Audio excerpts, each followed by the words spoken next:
Cette conférence va maintenant être enregistrée. Donc, bonjour à toutes et à tous et bienvenue dans cette webconférence organisée par le réseau rural normand. Donc là, on va vous présenter cette initiative qui s'appelle la route en commune.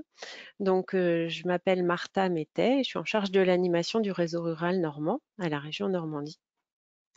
Et donc aujourd'hui, on a le plaisir d'accueillir Ulysse Blot qui va nous parler de son expérience. Juste un petit mot sur ce programme de webconférence. Donc, en fait, on le co-organise entre plusieurs réseaux ruraux régionaux en France. Et donc, il est à l'initiative de Cap Rural, qui est le réseau rural Auvergne-Rhône-Alpes. Et donc, chaque mois, voilà, c'est un petit rendez-vous d'1 heure le vendredi. Et chaque région propose une initiative qui s'est déroulée sur son territoire et qui nous apparaît intéressante à partager. Voilà. Et, euh, et donc là, pour aujourd'hui, ça nous a semblé intéressant qu'Ulysse puisse vous présenter son initiative menée en 2019 à la rencontre des maires du Calvados sur cette question de la transition écologique. C'est vrai que cette question, quand on parle transition écologique ou climat, on est aussi sur des enjeux planétaires et ça peut vite paraître démesuré ou un peu déconnecté de la réalité de terrain. Là, ça semblait aussi intéressant de se reposer cette question à l'échelle locale, en allant voir aussi les élus qui sont vraiment au contact en fait des citoyens. Et puis, ça nous paraissait, enfin voilà, c'est une initiative qui est originale et qui nous paraissait aussi importante, enfin voilà, intéressante aussi, qui peut se dupliquer sur d'autres territoires, voilà, qui peut être reprise par d'autres collectifs ou d'autres structures et qui peut inspirer aussi des élus locaux qui peuvent aussi s'autosaisir de ces questions-là.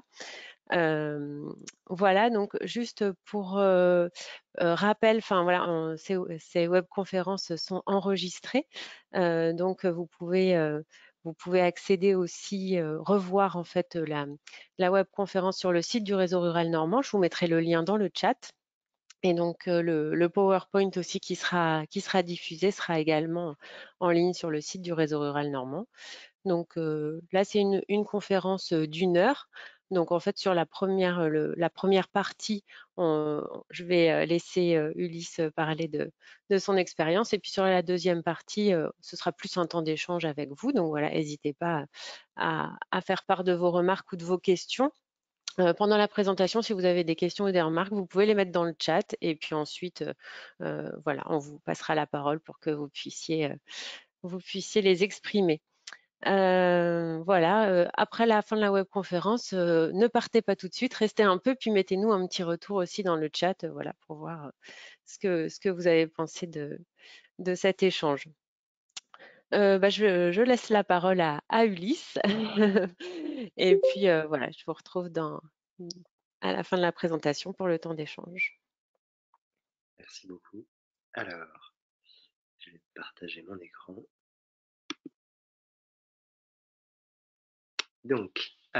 Bonjour tout le monde. Donc, moi, je suis Ulysse Blot. Je suis ingénieur en bioressources et facilitateur. J'ai travaillé pendant plusieurs années à Paris. Et puis, en fait, je me rendais compte que dans les grandes villes, les choses bougeaient extrêmement lentement. Il y avait plein d'inertie, de lourdeur, de lenteur, de politique aussi. Et face à l'urgence un peu climatique, environnementale, sociale, je me suis dit, mais qu'est-ce qui se passe en dehors des grandes villes? Et comme j'en savais absolument rien, j'ai pensé que la meilleure façon de savoir, c'est d'aller directement sur place et de poser la question.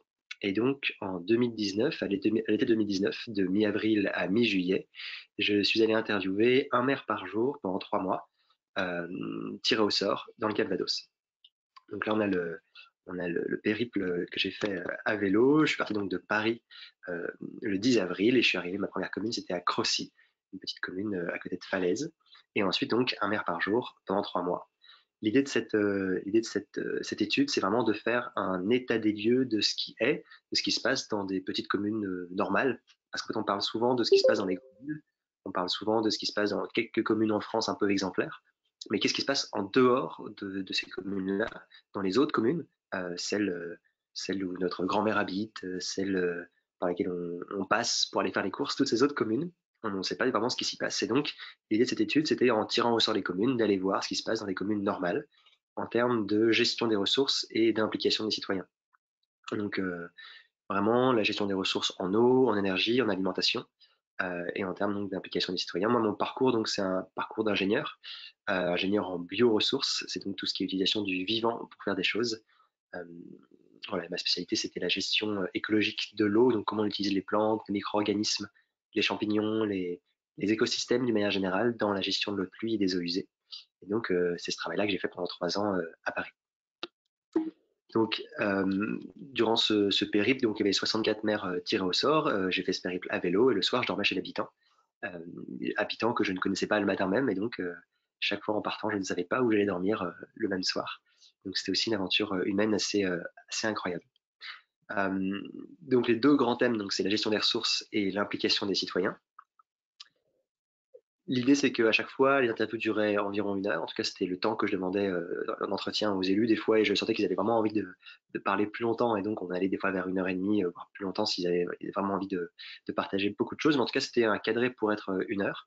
Le questionnaire était toujours le même pour tous les élus. C'est un questionnaire qui a été monté en amont avec un comité de pilotage que j'ai rassemblé avec des chercheurs, des journalistes, des sociologues et un élu pour m'aider à avoir le questionnaire le plus solide possible, qui n'ait pas besoin d'évoluer au cours du temps, afin que les réponses du premier maire soient comparables aux réponses du dernier maire. Aussi, un élément important, c'est que toutes les réponses qui m'ont été données ont été anonymisées. Et ça, c'était clair dès le début avec les maires que j'interviewais. Ça leur permettait de ne pas avoir à sentir qu'il fallait qu'ils fassent leur publicité auprès de moi, puisque personne ne saurait jamais ce qu'ils m'ont dit. Tout est anonymisé pour que justement ils se sentent libres aussi de partager des informations avec lesquelles ils ne sont pas forcément à l'aise, c'est que le grand public le sache. Et donc, voilà, c'était vraiment important de garder ce côté anonyme. Alors, bien sûr, comme toute étude, hein, il y a des limites. C'est seulement 64 communes, ce qui représente quand même 12% des communes du Calvados, parce qu'il y a 536 communes, en tout cas quand j'y suis allé. C'est que des maires, bien sûr, et puis les résultats ne sont basés que sur les propos recueillis. Je ne suis pas allé vérifier chaque information que me disaient les maires, même si en fait je me suis rendu compte que avec l'expérience, parce que forcément en faisant 64 interviews, on commence à avoir un petit peu d'expérience.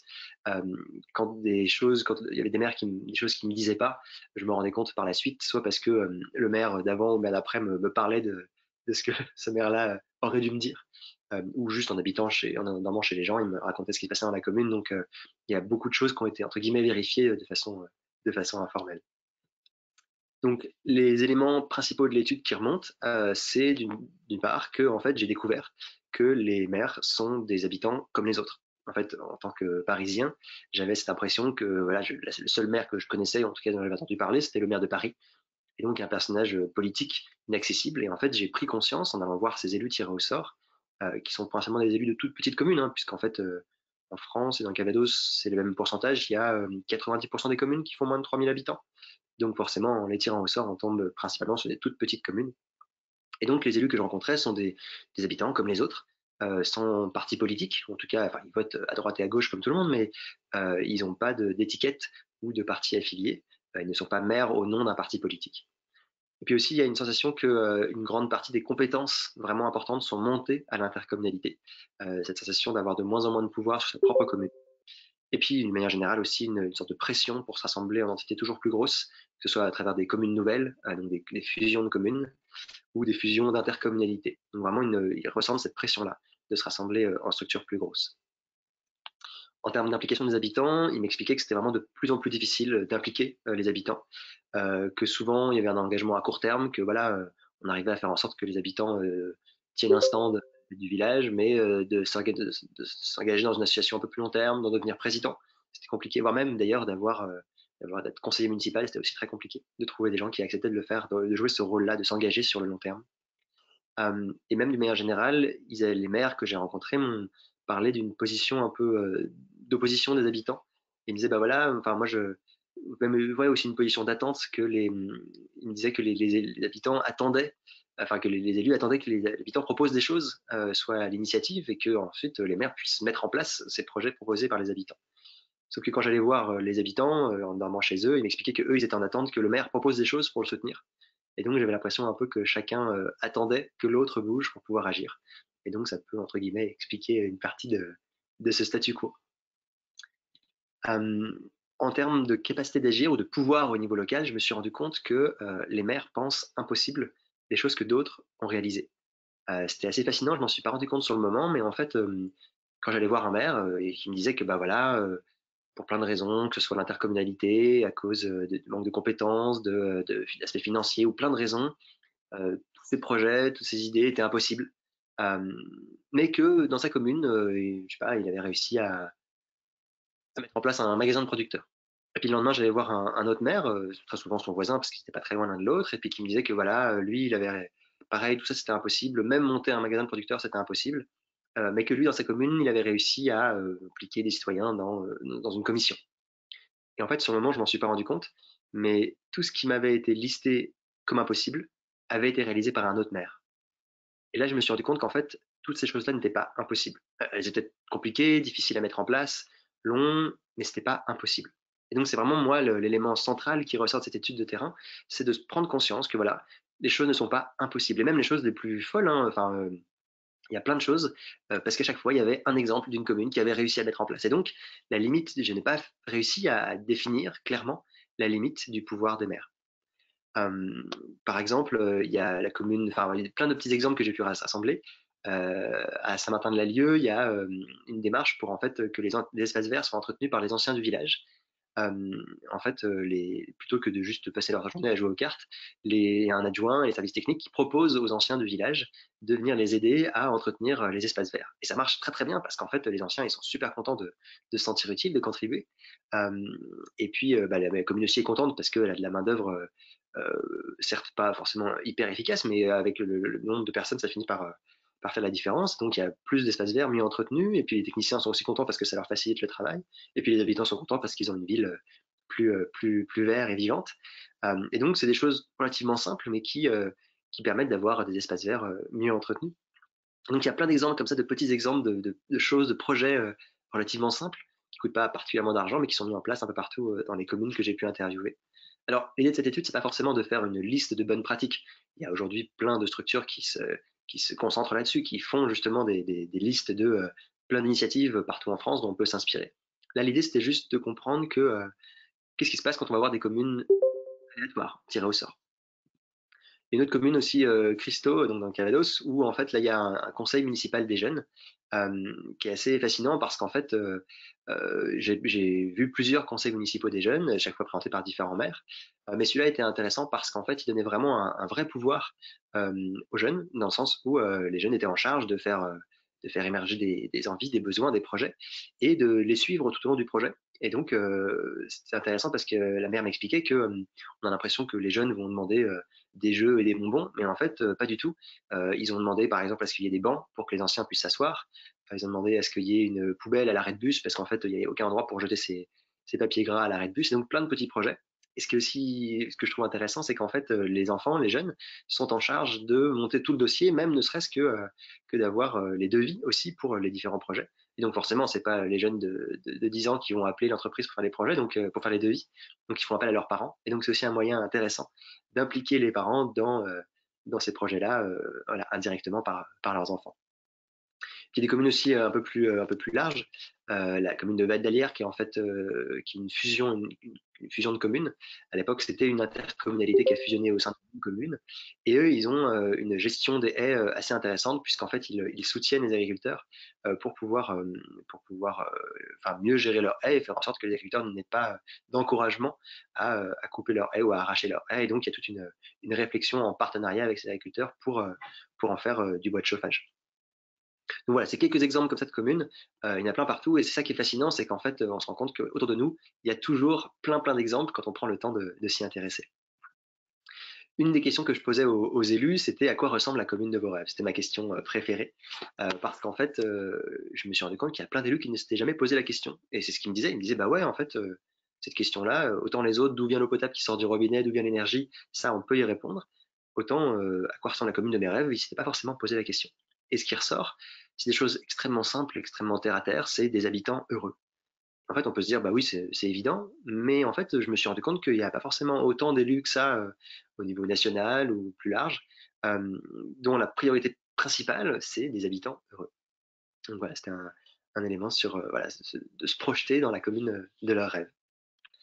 En termes de gestion de l'eau, alors dans le Calvados, l'eau, c'est une ressource abondante, donc il n'y avait pas forcément un gros travail sur la protection des sources, mais voilà, c'était un sujet, que j'ai creusé et en fait, cette étude, après qu'elle a été publiée en octobre 2019, après ce périple de mi-avril à mi-juillet et elle a été téléchargée un peu plus d'une dizaine de milliers de fois, partout en France et donc les gens enfin, vu que je demandais le code postal de ceux qui téléchargent, je me suis rendu compte qu'il n'y avait pas un seul département où il n'y avait pas eu de téléchargement. Et l'élément vraiment, enfin, qui moi m'a marqué, c'est que tout le monde me disait, mais en fait, ce que tu avais vu dans le Calvados, chez moi, bah, c'est la même chose. Alors peut-être pas pour la gestion de l'eau, mais en tout cas, il y a une sensation un peu globale de que cette réalité que j'ai pu entrevoir en allant interviewer ces élus et partager qu'elle semble l'être au niveau national. En termes d'agriculture et d'alimentation, j'ai pris conscience qu'en fait, il y avait très peu de liens entre la production et la consommation locale, que dans le Calvados, on produit énormément de choses qu'on exporte et qu'on consomme, et que quasiment tout ce qu'on consomme est importé. Et donc, il y a très peu de liens entre cette production et la consommation au niveau local. Un élément aussi qui est important, c'est que dans cette étude, on n'essaye pas de comprendre forcément pourquoi, de justifier ou de dire si c'est bien ou mal, mais c'est vraiment l'idée, c'est de dire voilà ce qui est. Voilà en tout cas ce que moi, en tant que citoyen, je vois quand je vais interviewer des maires. Et donc l'objectif de cet état des lieux, c'est aussi d'avoir un diagnostic commun, voilà, une base de discussion pour voilà, pouvoir partir d'une base commune, sans forcément être d'accord sur ce qu'il faut faire, mais en tout cas sur ce qui est. En termes d'énergie, j'ai pris conscience qu'en fait, il y avait un, un gros travail qui avait été fait pour réduire la consommation d'énergie dans le Calvados parce qu'il y a un syndicat d'énergie qui est assez efficace et dont les élus sont assez fiers. Mais en fait, il y a beaucoup de communes qui font de la réduction d'énergie en isolant les bâtiments. Mais très souvent, les communes, en fait, elles ont un seul bâtiment, la mairie, et puis qui est chauffé 3 heures le jeudi et 4 heures le vendredi, parce que c'est quand la secrétaire de mairie est présente. Et donc, il y a pas énormément d'énergie à économiser à ce niveau-là, mais qu'il y a un vrai travail qui est quand même fait là-dedans. En termes de production, qu'il y a très peu de production locale d'énergie pour la commune et que souvent la réflexion est restreinte aux panneaux solaires et aux éoliennes, 2 tiers de ces projets-là. Euh, et puis, d'une manière générale aussi, les élus me faisaient souvent part que beaucoup de projets de production d'énergie étaient bloqués par les habitants, que ce soit les méthaniseurs ou les grandes éoliennes. Et en fait, j'ai pris conscience en prenant un peu de recul et en discutant avec les habitants que ces habitants n'étaient pas forcément opposés au projet en tant que tel, mais ils étaient opposés à la façon dont le projet était amené. Dans le sens où ils n'ont pas forcément confiance dans ces grosses entreprises qui sont à l'origine de ces projets-là. Et donc, c'est plus la façon dont c'est amené et qui porte le projet qui amène à une opposition parce qu'il y a, alors j'en ai pas vu dans le Calvados, mais il y en a, je sais, et peut-être aussi partout en France, des projets portés par les citoyens à plus petite échelle, mais qui font moins peur, en tout cas aux habitants. Et donc, du coup, voilà, c'est cette prise de conscience que les habitants ne sont pas forcément opposés au projet, mais plutôt à la façon dont il est amené. En termes de résilience, j'ai pris conscience aussi qu'il y avait donc, d'une manière générale, une immense dépendance à l'importation, que ce soit d'énergie, de nourriture, et qu'il n'y a aucune mention de crise énergétique ou alimentaire dans le DICRIM. Le DICRIM, c'est un document obligatoire qui s'appelle le document d'information communale sur les risques majeurs, qui est donc obligatoire pour toutes les communes et qui est censé lister un peu la réaction à avoir avec le plan communal de sauvegarde, la réaction à avoir en cas de crise, et que la crise énergétique ou alimentaire ne sont pas du tout mentionnés dans ces documents-là quand ils existent, parce qu'en fait, il y a aussi plein de communes qui ne sont pas équipées de ce document-là, qui n'ont pas fait ce travail de se poser la question de que faire en cas de risque. Et d'une manière générale, j'ai pris conscience que beaucoup d'élus que je rencontrais n'avaient pas conscience que les crises pouvaient arriver. Il y a beaucoup d'élus qui m'ont dit, bah voilà, nous ici, il n'y a aucun risque, il n'y a jamais eu de problème, donc il n'y en aura jamais. Et puis il se trouve que durant mon périple, il y a eu un moment beaucoup de pluie, il y a eu des coulées de boue, et donc, j'interviewais des communes qui avaient été touchées par ces catastrophes et qui me disaient, bah ouais, en fait, en gestion de crise, bah nous, on a déjà eu une crise, donc a priori, on n'en aura plus. Et donc, j'ai pris conscience que ouais, soit ils en ont jamais eu et du coup, ils estiment qu'il n'y en aura plus jamais, qu'il n'y en aura jamais, ou que justement, ils en ont eu et que donc, il n'y en aura plus jamais. En tout cas, il y a un peu une difficulté à prendre conscience qu'il y a il y a des risques et que ça vaut le coup de prendre du temps pour travailler sur la gestion de risque parce que plus on le prépare en amont et moins il y a de risques. En tout cas, moins ça a de chances d'avoir des impacts négatifs sur la population. Donc voilà, donc vraiment pour moi, l'élément principal de cette étude, c'est que les maires pensent impossible des choses que d'autres ont réalisées. Et c'est ça qui m'a vraiment fasciné parce que dans toutes les communes, il y a toujours le maire qui avait un projet sur lequel il travaillait et qui était en fait des choses que d'autres auraient bien voulu faire et pensaient impossibles. Et donc aujourd'hui, je trouve qu'il y a un vrai travail de lien à faire, de mise en relation de ces élus qui sont déjà en relation sur plein de sujets, mais qui, en tout cas, voilà, pensent impossible des choses que d'autres ont réalisées. Voilà, donc si ça vous intéresse, donc là l'idée c'était vraiment de faire de brosser rapidement cet état des lieux pour laisser aussi un maximum de place aux questions par rapport à vos territoires pour voir ce qui peut sortir de ça. Si la synthèse vous intéresse, vous pouvez la lire sur le site de larouteencommune.fr. Elle est aussi disponible en version papier pour ceux qui ne sont pas très fans de la version PDF. Voilà, donc en gros, les grandes lignes de cette étude sur les maires et la gestion des ressources et de l'implication des citoyens.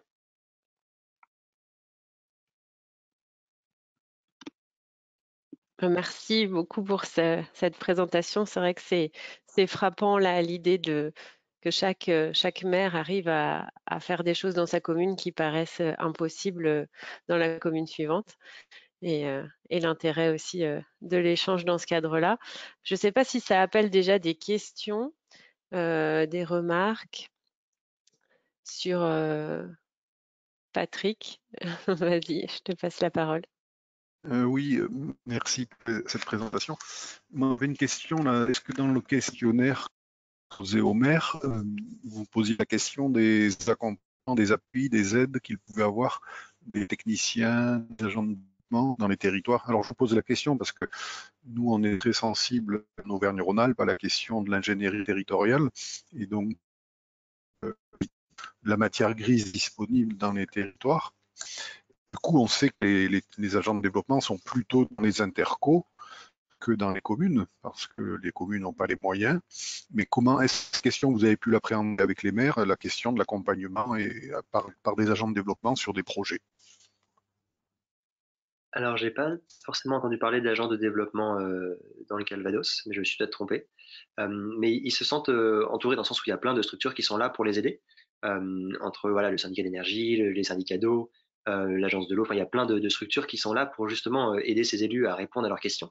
Et puis aussi des soutiens politiques, parce que par exemple, ils sont très proches, en tout cas les élus que j'ai rencontrés, des conseillers départementaux, des élus du département. Mais en fait, très souvent, ils ne sont au courant de ces accompagnements, de ces aides disponibles, que si le hasard a fait ou qu'ils ont un voisin qui est lié à ça, ou qu'ils ont entendu parler de ça. Et donc en fait, ça dépend vraiment beaucoup de à quel point ils sont connectés et à quel point ils ont eu l'occasion de découvrir l'existence de cet accompagnement-là. Et donc, pour moi, il y a un vrai besoin aujourd'hui de faire connaître à tous ces élus de petites communes tous les processus qui existent et les gens qui ont envie de les aider, que ce soit institutionnel ou enfin voilà, à différentes échelles.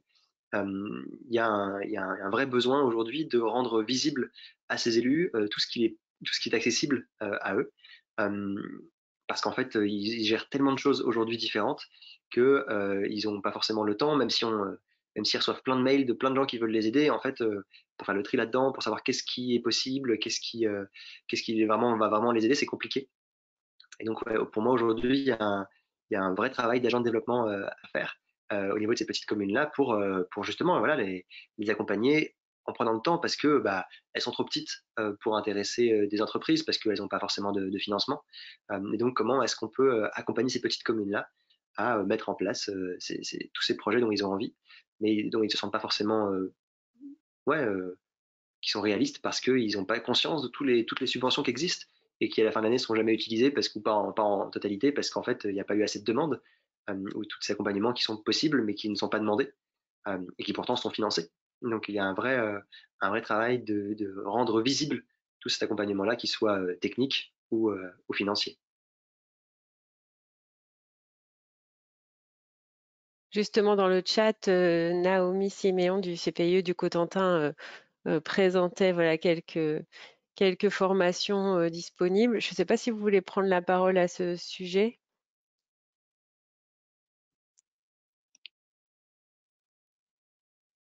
Pas forcément. Je ne sais pas s'il y a aussi parmi vous des gens qui ont des mandats d'élus locaux et pour qui ça peut faire écho aussi aux réalités auxquelles ils sont confrontés. N'hésitez pas à ouvrir votre micro et à prendre la parole, ou si vous avez d'autres questions, soit voilà, sur cette initiative ou en termes aussi enfin, voilà, des questions que ça soulève peut-être sur la.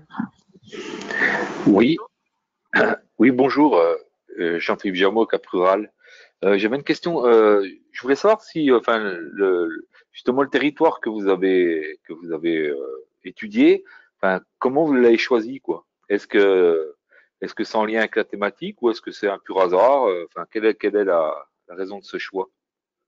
Alors, la raison du choix du département du Calvados comme interview, comme territoire d'expérimentation, c'est parce que j'avais pas de lien avec le Calvados. Donc c'est important pour moi vraiment que ça soit indépendant de moi. Et puis aussi, il y a une grande diversité de communes dans le Calvados. Il y a des communes au bord de la mer, des communes dans les terres, des communes touristiques comme Deauville, d'autres pas du tout, des communes immenses comme la métropole de Caen et d'autres toutes petites comme Périgny où il y a 58 habitants. Et donc, ça me permettait de voir une grande diversité de communes sans avoir à faire de grandes distances à vélo. Donc voilà, la raison officielle du choix du département du Calvados comme terrain d'enquête. Les raisons officieuses, c'est aussi parce que je croyais que le Calvados était plat. Et donc, je me suis dit qu'un vélo, c'était bien, alors qu'en fait, pas du tout. Euh, Entre la Suisse normande et le pays d'Auge, c'est pas du tout plat. Et même les plaines de Caen qui sont plates, comme il y a plus d'arbres parce que tout a été arraché, le vent est très fort et donc en fait c'était presque là où c'était pire pour pédaler. Et puis aussi parce qu'il y avait une proximité avec Paris. Je pouvais y arriver depuis Paris en vélo sans que ça soit trop compliqué. Mais en tout cas, voilà, le terrain était surtout utilisé, enfin choisi pour sa diversité de communes. Euh, L'idée, c'était pas de trouver un département qui soit représentatif des autres, parce que ça n'existe pas. Tous les départements sont différents. Mais ça permettait d'avoir différentes réalités dans un espace géographique relativement restreint.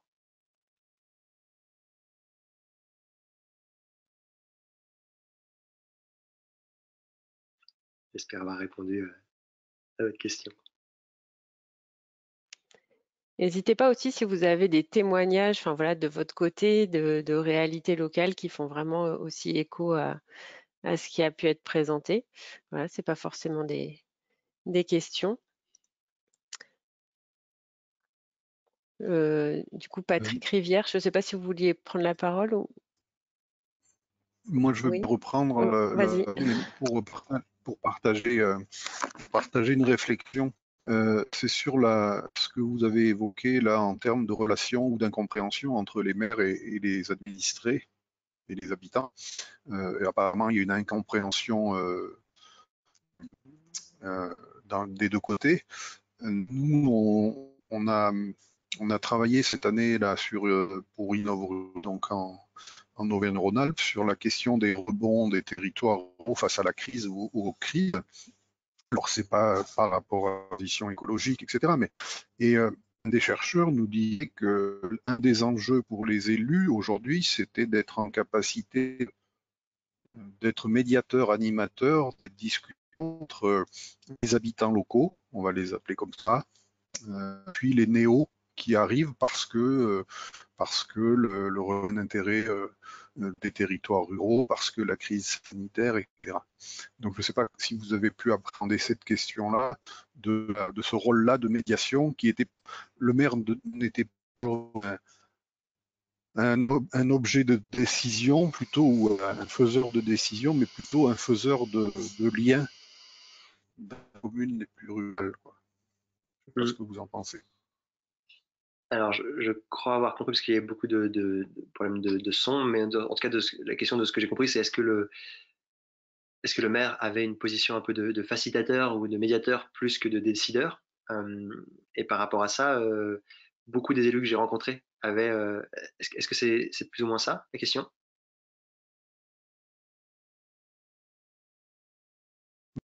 Oui. La question est comment ils se positionnent ou comment ils réfléchissent à leur place, quoi, enfin, à leur rôle dans la commune. Tout à fait. Alors, beaucoup des élus que j'ai rencontrés se positionnaient vraiment comme des décideurs, pas du tout comme des facilitateurs. Et en fait, j'ai pris conscience que beaucoup des élus, ils avaient un travail monstre parce que aussi ils faisaient beaucoup par eux-mêmes. Dans les communes que j'ai rencontrées, c'est le maire qui fait tout, éventuellement avec un ou deux adjoints qui l'aident sur des sujets très précis, mais les conseillers ne s'impliquent pas beaucoup. Et donc, c'est le maire qui gère tout. Et quand on a un problème, on appelle le maire, que ce soit pour un arbre au milieu de la route ou pour un problème de voisinage. Et donc, le maire court partout et n'a pas forcément le temps de, de, de, Mhm. de prendre du recul, d'avoir un temps de vision. Et donc, ouais, c'est pas évident. Et j'ai rencontré peu de maires qui avaient cette posture de médiateur ou de facilitateur des dynamiques citoyennes. Beaucoup de maires se positionnaient plutôt comme des gens qui tirent, qui poussent, qui font le boulot, parce que si c'est pas eux qui le font, ils estiment que personne ne le fera. Mais oui, en tout cas, il y a un vrai potentiel au niveau des communes, au niveau des conseillers municipaux. Moi, aujourd'hui, suite à ce périple, en fait, devant le constat que, d'une part, les maires avaient un pouvoir immense, puisque je n'ai pas réussi à définir les limites, et aussi parce que j'ai pris conscience que les élus de petites communes, ils avaient envie d'agir, ils avaient envie de bien faire, mais qu'ils ne savaient pas forcément comment s'y prendre, par quoi commencer, qui allait voir, qu'est-ce qu'il est possible de faire. Et donc, suite à ça, j'ai monté ma structure pour accompagner justement ces élus de petites communes, un peu comme un agent de développement local, faire ce travail-là en accompagnant les élus de petites communes à mettre en place des circuits courts, impliquer les citoyens, d'une manière générale, en fait, de valoriser toutes les ressources de la commune, mais déjà, en fait, d'apprendre aussi à travailler ensemble, parce que, comme je disais, les élus, ils n'ont jamais appris à travailler ensemble, et donc, souvent, c'est le maire qui fait tout, et les conseillers qui soutiennent. Mais quand il y a un problème, ben, en fait, les conseillers, ils soutiennent, mais de loin. Et donc, une partie de mon travail, c'est de faire émerger des envies, des idées, des besoins au niveau de tout le conseil municipal, pour qu'ensemble, ils aient ces idées, ensemble, ils fassent émerger tout ça pour que ça soit leur idée au conseil municipal. Et, et que quand le projet se développe, et ben en fait, chacun se sente impliqué dans ce développement et que quand il y a un problème, tout le monde est impliqué parce que c'est son projet. Et donc, il y a c'est vraiment ce travail-là de cohésion de groupe et de faire en sorte que ce soit le groupe qui réfléchisse ensemble pour que justement, ce ne soit pas le maire tout seul dans son coin qui travaille et qui s'épuise et qui devient un maire en fait gestionnaire parce qu'il y a déjà tellement de travail à faire pour gérer la commune avant de penser à l'améliorer ou à la rendre plus vivante, tout ça. Et donc, ouais, un vrai travail au niveau du conseil municipal déjà. Enfin voilà, pour moi, avant de vouloir impliquer les habitants, c'est déjà bien de vouloir impliquer les conseillers municipaux. Et donc, c'est à quoi je m'occupe pour faire en sorte que dans ces conseils, il y a une dynamique qui existe et que tous ensemble, ils travaillent sur l'amélioration de la qualité de vie dans la commune. Merci. Alors, je vois des questions dans le chat. Agnès, est-ce que vous voulez la poser à haute voix? Bonjour. Eh bien, du coup, eh bien, moi-même, j'ai pu remarquer qu'effectivement, des mairies sont fermées dans des petits villages avec une affichette qui précise, bah, la mairie désormais c'est dans tel autre village. Et du coup, je me pose la question, est-ce que c'est pratique déjà pour les habitantes et les habitants? Et aussi, est-ce que ça, je ne sais pas, quelles sont les conséquences en bien ou en moins bien pour ces communes, pour ces maires, etc. En termes d'agrandissement des communes, enfin de fusion de communes, c'est ça? Voilà, exactement. Et donc, en cas de fermeture de mairie, du coup, j'imagine agrandissement des distances pour faire des démarches, moins d'heures d'ouverture peut-être, et tout ça. Ouais, c'est un grand sujet justement de ce côté de fusion parce qu'il y a eu cette pression de la part des préfectures et autres pour pouvoir justement pousser les communes à fusionner. Il y a des choses bien et des choses moins bien. Les élus que j'ai rencontrés, euh, souvent ils me parlaient de la commune voisine qui avait fusionné et m'expliquaient que c'était compliqué parce qu'en fait les communes alentours, parce que souvent ça c'est les communes qui fusionnent sont une commune centre et puis des communes autour et que les habitants avaient peur que leur commune, qui était devenue une commune déléguée, devienne un hameau au fur et à mesure parce que bah, voilà, tout se passe à la commune centre.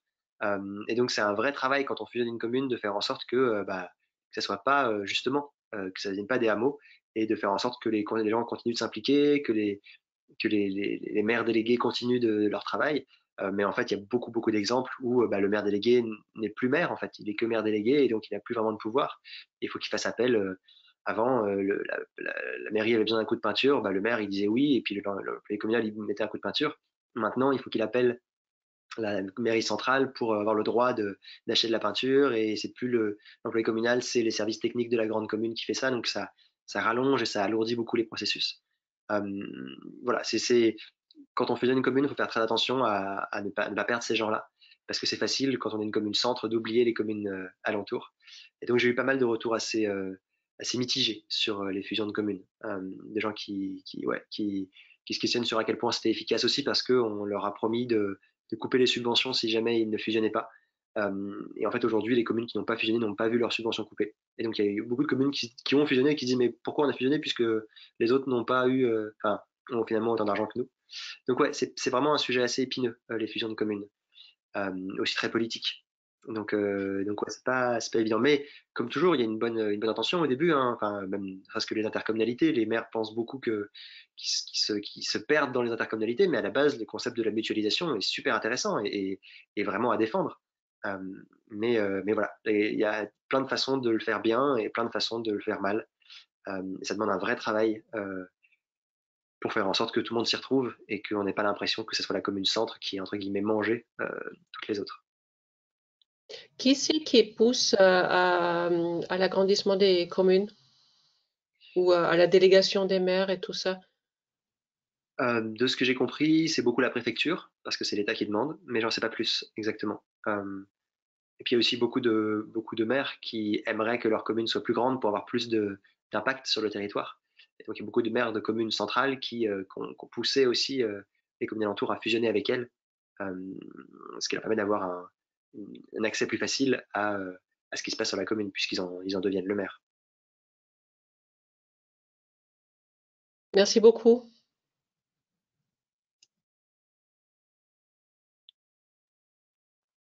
Je ne sais pas si vous voulez prendre la parole, Patrick Rivière, suite à vos commentaires dans le chat et peut-être votre retour Euh, d'expérience aussi sur la question. oui, je veux bien. J'ai été maire d'une commune de 400 habitants en Basse-Normandie. Je dis Basse-Normandie parce que c'est dans le bas de la Normandie, en limite avec l'Eure-et-Loire. Et effectivement, à l'époque de la création des communautés de communes, en 1994 notamment, où on a vu la communauté de communes arriver avec, pour certains, un peu de crainte. Pour autant, un certain nombre de choses ont pu être faites grâce à la communauté de communes.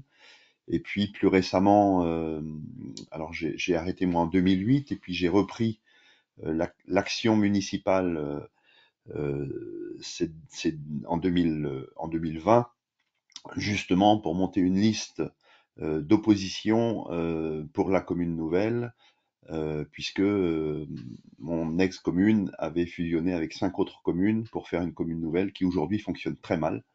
C'est ce qui nous a emmené à reprendre le flambeau et à refaire une action, une liste en l'occurrence qui est devenue d'opposition puisqu'on a perdu les élections de 2 voix et que effectivement tout ce qui a été évoqué comme défaut de la commune nouvelle, on le retrouve chez nous.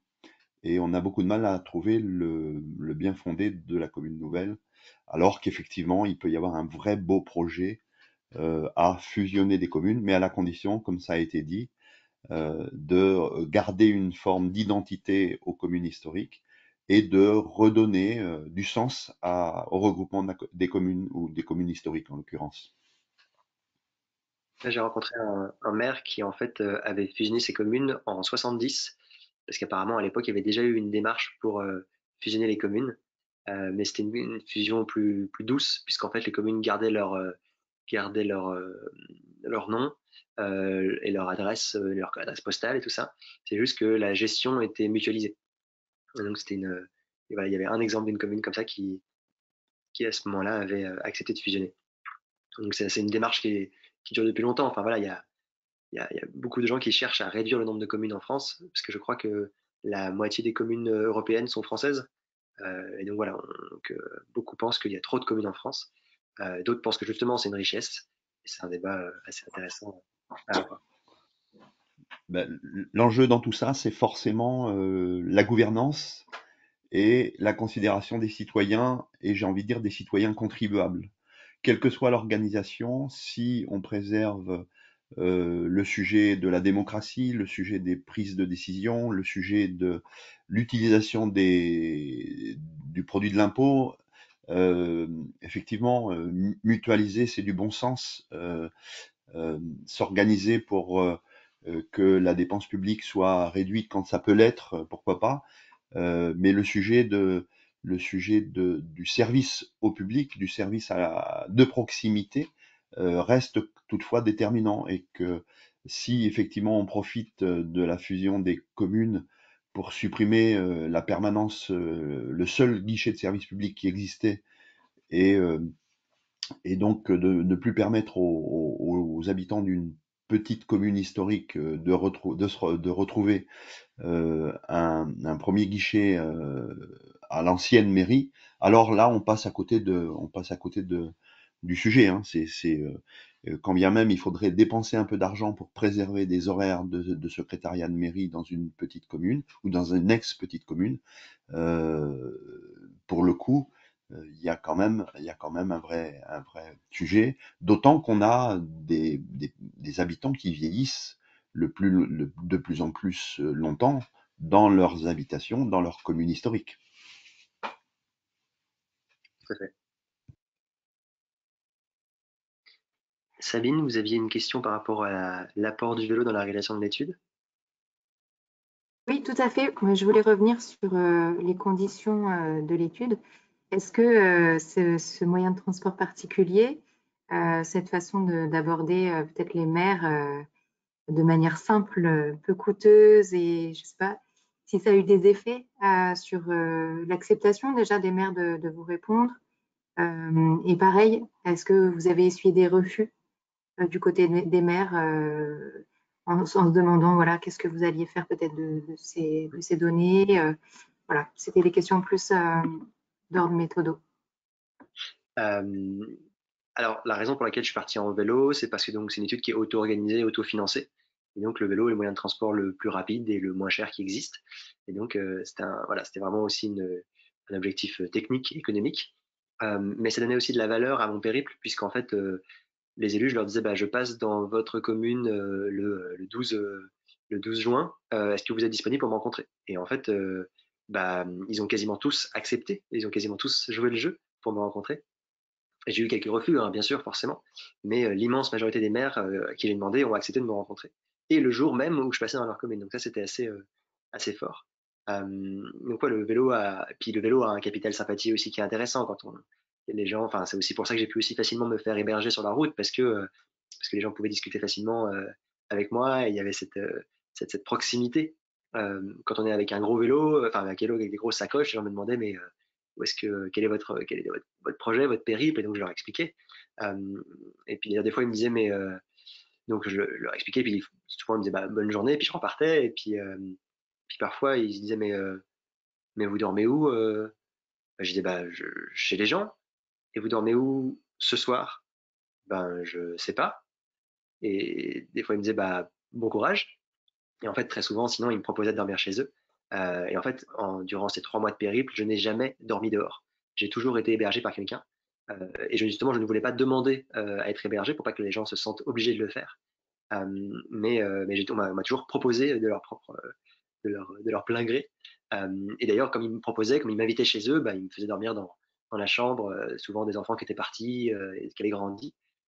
D'ailleurs, je n'ai jamais autant sali de draps de ma vie, puisqu'en fait, tous les soirs, j'avais des draps propres. Donc, en termes d'impact carbone de cette étude, c'est plus sombre qu'on peut le penser. Mais oui, il y a eu un vrai, le capital sympathie du vélo est assez intéressant. Et puis surtout, on peut prendre le temps de s'arrêter, le temps de discuter avec les gens, et ouais, c'est curieux. Le fait que l'étude ait aussi bien marché, c'est aussi parce qu'elle a été faite en vélo, je pense. Voilà. Et donc, les maires ont joué le jeu, même que ce soit vélo ou pas, je pense qu'ils auraient joué le jeu aussi. Mais ouais, ils ont quasiment voilà, tous accepté de me rencontrer, et puis que ce soit là le maire de Périgny ou le maire de Caen qui a aussi accepté de me rencontrer. Donc, ils ont tous accepté de jouer le jeu. Merci. On avait une question aussi dans le chat de Naomi Siméon qui ne peut pas prendre la parole. Comment pourrait-on travailler à parler des sujets qui fâchent, les risques systémiques, les pénuries à venir? Alors, sujets qui fâchent ou peut-être sujets anxiogènes. Enfin voilà, je ne sais pas. En tout cas, sujets complètement éludés par les maires que vous avez rencontrés. Alors, donc, dans mes questions, donc le questionnaire, si ça vous intéresse, il est disponible à la fin de l'étude. Donc, il est disponible en ligne, dans le PDF et dans le document papier, et puis partout. Et parmi les questions que je posais, c'était quand est-ce que vous avez eu à gérer votre dernière crise, comment ça s'est passé, et puis comment est-ce que vous avez prévu la situation d'une crise alimentaire. Et donc, en fait, j'aime beaucoup le fait de passer par la question. En fait, plutôt que de dire voilà, c'est important que vous preniez ça en compte, ne serait-ce que par exemple, voilà, l'eau. Plutôt que de dire il faut absolument que vous protégiez les rivières, en posant la question de d'où vient l'eau potable qui sort du robinet. C'était une façon détournée d'aborder le sujet. Et quand on pose ces questions-là, il y a une partie des gens qui se disent, qui connaissent la réponse, mais il y a une grande partie des gens qui ne connaissent pas la réponse, même parmi les maires qui sont aux premières loges, a priori, il y avait 20% des maires qui ne savaient pas d'où venait l'eau potable qui sortait du robinet. Ce qui est beaucoup, pas beaucoup, c'est à nous de voir, mais en tout cas, il y a une partie des maires qui ne le savaient pas. Et puis il y a beaucoup de gens, enfin même voilà, chez vous, est-ce que vous savez d'où vient l'eau potable qui sort du robinet? Et en fait, l'idée de cette question-là, c'est que les gens se posent la question et que ils disent bah oui, effectivement, ça vient d'où? Ça vient du château d'eau. Ah bah ok, mais ça vient d'où avant le château d'eau? Ça vient de la rivière. Ah bon? Et donc ça veut dire que si la rivière est polluée, mon eau est polluée? Non, parce qu'il y a une filtration qui a eu lieu. Ah bon, très bien. Mais ça veut dire que si la rivière est à sec, j'ai plus d'eau? Ah bah oui. Et donc en fait, on vient de pousser des gens à prendre conscience que la qualité de l'eau et la quantité d'eau dans la rivière a un impact direct sur leur vie de tous les jours. Parce que s'il n'y a plus d'eau dans la rivière, il n'y a plus d'eau au robinet. Et donc c'est une bonne façon détournée d'aborder ces sujets difficiles que sont la gestion des ressources, la gestion de crise, en passant par la question, plutôt que de confronter, de poser des questions. Et en fait, les gens sont beaucoup plus aptes à y répondre. Et puis surtout, ça fait émerger en eux des questionnements auxquels ils vont répondre eux-mêmes. Et puis, d'une manière générale, je pars du principe qu'une réponse a plus de valeur, une information a plus de valeur quand elle a été cherchée, quand la question a été posée, plutôt que quand la réponse est imposée. Et donc, l'intérêt de cette étude, c'est aussi d'aborder le sujet sous l'angle de la question. Et aujourd'hui, quand je travaille avec des petites communes, j'interviens toujours sous l'angle de la question. Je pose des questions. Et les élus, en y répondant, en fait, trouvent des réponses à leurs propres questionnements. Et donc, comme ça, on aborde le sujet pas de façon frontale, mais de façon constructive. À ce propos, donc effectivement, il y a la méthodo et puis le questionnaire en annexe de la synthèse de l'étude. Est-ce que vous savez s'il y a d'autres personnes qui se sont saisies de ces outils-là pour mener le même type d'études ailleurs, ou est-ce que des maires ou des collectifs d'élus se sont saisis aussi de ces questions? Enfin, comment ça a fait son chemin suite à ça? Ça a fait beaucoup de chemin. C'est assez beau justement de voir comment les gens se sont emparés de ça, parce que donc après la publication de la synthèse, comme il y a eu pas mal de téléchargements, et puis aussi un beau relais au niveau de la presse, que ce soit la presse locale comme Ouest France, ou la presse régionale comme France 3, ou même nationale, avec France Inter, La Croix, Télérama, qui ont relayé l'étude. Les gens aujourd'hui continuent. En 2019, donc j'étais tout seul à faire ce périple, et en 2020, il y a une centaine de personnes qui se sont montrées intéressées pour aller faire cette étude, dont une dizaine qui sont vraiment partis sur la route. Et donc aujourd'hui, il y a des gens qui, partout en France, interviewent des maires avec ce même questionnaire. Et donc des maires tirés au sort. Et donc l'aventure continue. Que ce soit des maires, les gens, voilà, ils me demandent, c'est toujours des maires tirés au sort. Ils me demandent, voilà, dans mon coin, dans mon intercommunalité, j'aimerais interviewer 5 maires. Et donc on tire au sort 5 maires dans cette intercommunalité. Ou sinon, je pars en vacances vers là. Est-ce que vous pouvez me tirer 5 maires dans ce coin-là? Et donc on tire 5 maires dans ce coin-là. Ou même, je fais ce périple en suivant cette route-là. Est-ce que vous pourriez me tirer des maires sur le chemin? Et donc voilà, donc il y a plein de façons de le faire, et puis plein de raisons différentes. Il y a des gens qui ont envie de contribuer à une étude nationale, d'autres qui ont envie de prendre conscience de ce qui se passe dans leur environnement, quelle est la réalité de ces élus. Et puis sinon, aussi plein de gens qui veulent travailler, accompagner des élus, et qui se disent que d'abord c'est bien d'aller les questionner, parce qu'en fait quand on les questionne, on a un vrai retour direct. Parce que aussi, c'était important que, quand j'ai fait cette étude, je n'étais pas là pour les sensibiliser ou pour convaincre les élus. J'étais vraiment dans l'écoute. Je venais, je posais mes questions, je notais les réponses et je repartais. Donc vraiment dans l'écoute. Et ça a eu aussi beaucoup de valeur parce que les élus se sentaient écoutés. Et en fait, je me suis rendu compte que personne ne les écoute jamais parce qu'on leur donne de l'info, on va les voir pour se plaindre quand il y a un problème, mais personne ne vient les écouter. Et c'est, je pense, aussi pour ça qu'ils ont accepté de l'interview. Parce que, ah bon, on s'intéresse à moi, on s'intéresse à ma commune. Ah bah oui, pour une fois qu'on s'intéresse à moi, je vais prendre l'occasion, quoi. Même si c'est un citoyen lambda que personne ne connaît et qui, ça va me rien me rapporter directement. Mais le fait de s'entendre d'être écouté, d'être entendu, ça fait beaucoup de bien aussi à ces élus qui m'ont à la fin beaucoup me remercié. Merci beaucoup. Je disais, mais j'ai rien dit.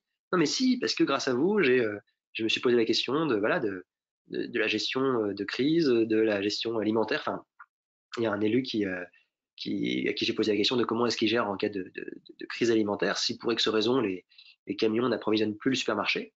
On a vu déjà, même quand ils les approvisionnent durant le Covid, que les supermarchés pouvaient être enfin quasiment vides. Mais si pour X raison, je sais pas, l'essence coûte tellement cher que les camions coûtent moins cher à être stable, enfin à être fixe qu'à rouler. En combien de jours les supermarchés se vident, et donc qu'est-ce que le maire est censé faire à ce moment-là? Qu'est-ce qu'il est censé prévoir? Et comme il est en charge de la sécurité des habitants, il est aussi en charge de la sécurité alimentaire des habitants. Donc tous ces sujets-là sont pas évidents. Et ouais, et en fait, il y a beaucoup de maires qui m'ont remercié pour cette interview, et avec qui j'ai des très bons liens aujourd'hui parce que je suis pas venu en tant que sachant, je suis venu vraiment en tant que personne qui écoute. Et donc j'encourage beaucoup là, les gens qui justement rejoignent l'aventure à ce travail sur l'écoute qu'on ne fait jamais. Parce qu'aujourd'hui, quand on va voir quelqu'un, c'est toujours pour lui dire quelque chose. On a toujours l'impression d'avoir une connaissance qu'il n'a pas, et donc il faut lui dire. Et de venir juste pour écouter, ça fait beaucoup de bien. Et c'est un processus assez intéressant, quitte à revenir après hein, avec des réponses. Mais en tout cas, de venir, ce processus d'écoute est particulièrement constructif et puissant.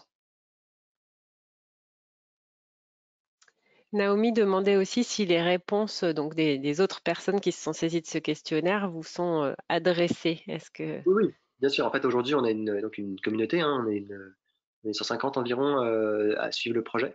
Et il y a eu peut-être une vingtaine de personnes qui font des interviews et donc qui ensuite, après l'interview, retranscrivent l'entretien sous forme écrit et le centralisent dans une sorte de grande base de données qui aujourd'hui contient toutes les réponses de tous les maires qu'on a interviewés. Réponses qui sont pour l'instant gardées anonymes. Enfin, justement, c'est la question de comment est-ce qu'on va les utiliser. L'idée, c'est de produire tous les ans une sorte de mini-synthèse de ces interviews, et puis peut-être tous les 5 ou 6 ans, de vraiment faire une étude de fond en utilisant toutes ces données-là. Mais si parmi vous, il y a des gens qui veulent utiliser ces données, contactez-nous. L'idée, c'est qu'elles soient utiles. Mais donc oui, on centralise toutes ces réponses, et puis il y a une vraie communauté qui se crée avec de partage, d'échanges de pratiques et de bonnes pratiques sur comment interviewer un maire, comment obtenir un rendez-vous, qu'est-ce qu'il faut faire, ne pas faire. Et cette communauté est assez dynamique, et c'est beau de voir que ces gens ont pris conscience aussi qu'ils pouvaient aller voir des maires. Moi aujourd'hui, on va me voir en me disant, mais oui, tu as été interviewé des maires? Bah oui, comment tu as fait? Bah, j'ai envoyé un mail et j'ai demandé si je pouvais prendre rendez-vous. Et en fait, c'est aussi simple que ça. Et j'aime beaucoup cette simplicité de prendre conscience qu'en fait, les maires ne sont pas des personnages inaccessibles. Ils sont très contents de répondre à des questions de citoyens.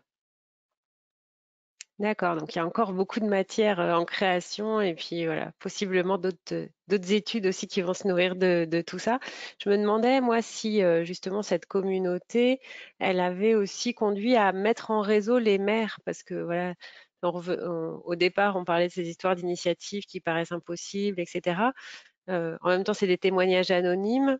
Est-ce que ça permet quand même de faire du réseau entre les communes aussi, éventuellement, ou...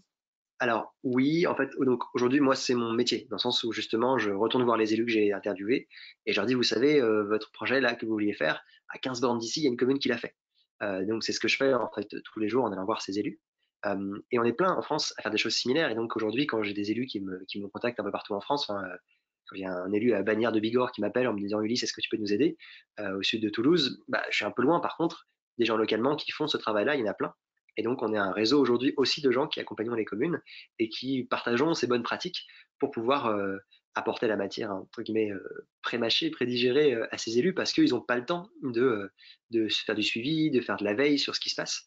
Et donc, une partie de notre travail, c'est déjà d'être au courant de ce qui se passe pour pouvoir être une sorte de panneau indicateur. Quand moi j'accompagne des conseils municipaux, on fait émerger des idées, des envies, et après on transforme tout ça dans un plan d'action concret. Et pour chaque élément du plan d'action, je les mets en lien avec déjà des communes qui ont déjà mis ça en place pour les inspirer, mais aussi des communes, des structures qui peuvent les aider, les accompagner concrètement sur ce projet précis. Parce qu'il y a plein de structures, vous voulez monter une cantine avec des produits locaux, et ben il y a des assos qui sont là pour former les élus à encadrer ça, pour former les techniciens et les cuistots à faire à manger avec et à gérer les stocks de produits locaux. Donc il y a plein de structures qui sont aptes et qui sont volontaires pour faire ça. Et puis je mets aussi les élus en lien avec tous les financeurs, parce qu'il y a plein de subventions qui sont disponibles au niveau départemental, régional, même national avec l'Europe, qui sont pas forcément au courant que ces financements existent. Donc voilà, donc une partie de ce travail-là, c'est de faire ce lien entre tout ce qu'il est possible de faire en mettant en lien avec les volontés de la commune. Donc ça prend pas mal d'ampleur. Je sais pas quand vous avez décidé d'acheter votre vélo en 2019 pour partir sur la route du Calvados, si vous imaginiez que ça amène à ça, mais Bien en sûr tout que cas, non. ça devient. Ouais, c'était fascinant donc voilà, je travaillais dans le domaine du bâtiment à Paris, et l'idée a germé en discutant avec ma meilleure amie en buvant un vin chaud fin décembre 2018. Et puis voilà, en 2-3 mois, le projet a été monté. J'ai quitté mon boulot le 1er mars 2019 et le 10 avril, j'étais sur la route. Donc tout s'est fait très très vite et ma vie a complètement changé parce que ouais, parce qu'il y a un vrai besoin aussi au niveau des communes. Enfin, en allant les interviewer, je me suis rendu compte qu'il y avait une envie d'agir et que il y avait plein de choses à faire. Parce qu'on voit toutes ces petites communes un peu innovantes qui font la une parce qu'elles ont réussi à mettre en place une cantine avec des produits locaux et bio ou pas. Tout le monde se dit ah mais c'est impossible chez moi. Mais non, c'est pas impossible. Une commune voilà avec 300 habitants a réussi à le faire. Et ces exemples-là, ils sont partout en France. Et donc c'est pour ça que j'encourage tout le monde à aller voir des petites communes aux alentours parce qu'on découvre des petites pépites partout qu'on n'imaginait même pas qu'à 15 bornes, il y ait une commune qui ait fait ce projet-là, qui semble fou, mais qui en fait pour eux semble normal. Et c'est aussi pour ça que personne ne le sait, c'est parce que pour eux, ce projet-là est normal. Donc il y a pas, on met dans la presse parce que la presse locale elle relaie toujours ce genre de choses, mais il n'y a pas plus de battage médiatique par rapport à cette initiative-là. Donc, ouais, il y a plein d'initiatives partout à aller creuser, à aller se renseigner pour se rendre compte que c'est pas impossible. Patrick Rivière nous demande si vous êtes toujours en contact avec votre meilleur ami, parce que là, si vous prenez encore un vin chaud en fin d'année, ça peut encore repartir vers d'autres idées. Alors, je ne sais pas s'il y a d'autres questions, on s'approche de la fin. S'il y a d'autres questions, d'autres commentaires, n'hésitez pas à ouvrir votre micro ou à écrire dans le chat. En tout cas, n'hésitez pas à jeter un coup d'œil à la synthèse, ne serait-ce que pour faire des retours aussi, pour voir si ça correspond à votre réalité et à quel point c'est différent entre ce que j'ai pu voir en Calvados et chez vous. Cette étude, c'est juste ce qu'on peut voir quand on va se balader. C'est pas exhaustif, c'est pas non plus, ce n'est pas la vérité, c'est juste une vision des choses.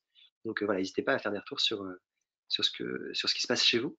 Et puis surtout à prendre conscience qu'il y a plein de structures et de gens qui ont envie d'aider ces communes à mettre en place des projets, qu'il y a plein de projets à mettre en place et que tout le monde a envie d'agir et qu'on a juste besoin d'une première action ou d'un accompagnement concret. Et donc, ouais, les agents de développement sont un bon exemple de ce qu'il est possible de faire. Agnès, vous avez votre Oui. micro ouvert, n'hésitez pas à prendre la parole. Oui, concrètement, si je veux écrire un article sur cette initiative pour la revue Silence, qui est une revue sur les alternatives de vie, l'écologie et la non-violence, autofinancer son publicité à Lyon, mais à rayonnement national. Donc, si c'est accepté par le comité de rédaction, donc je pourrais écrire sur tout ce qui s'est échangé ici, déjà savoir si c'est OK pour vous, si c'est OK pour les participants, que je retranscrive un petit peu les questions et les réponses, donc dire plus que ce qui est dans votre livre que vous avez écrit et comment dire, déjà, est-ce qu'il y a un accord de principe? Et puis après, évidemment, je vous ferai parvenir l'article pour que vous le contrôlisiez si c'est important pour vous. En tout cas, moi, avec plaisir, ou même mon email est disponible sur le site, donc n'hésitez pas à même pour avoir plus d'infos ou à des réponses plus précises. En tout cas, de mon côté, il n'y a pas de problème. L'objectif, c'est que justement, cette matière-là vive, qu'elle soit utilisée, qu'elle contribue à faire avancer les choses, donc avec grand plaisir pour la diffuser. Très bien. Eh ben, merci beaucoup. Je vous contacterai alors par mail quand ça va se concrétiser.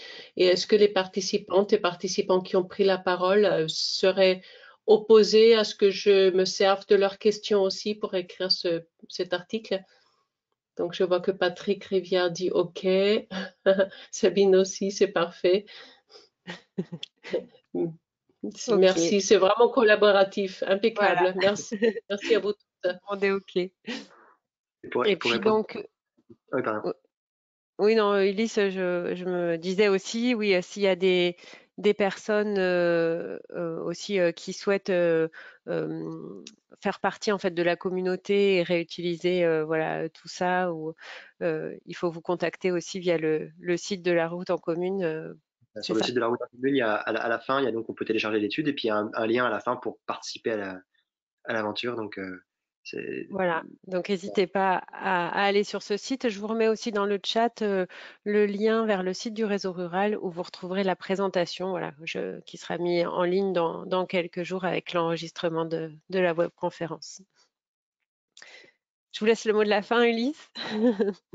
Mot de la fin, c'est que plein de choses sont possibles et qu'en allant à la rencontre de ces élus, j'ai pris conscience qu'il y a une envie d'agir et une capacité à agir, et donc c'est encourageant, et il y a plein de belles choses qui se font et qui vont se faire, et de contribuer à ça, c'est très agréable, et qu'il y a, il y a énormément de potentiel dans notre petite commune, et que l'avenir nous dira comment est-ce qu'on va utiliser ce potentiel-là et comment on va changer le monde, une commune à la fois.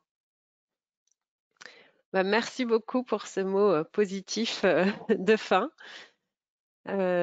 N'hésitez pas du coup à laisser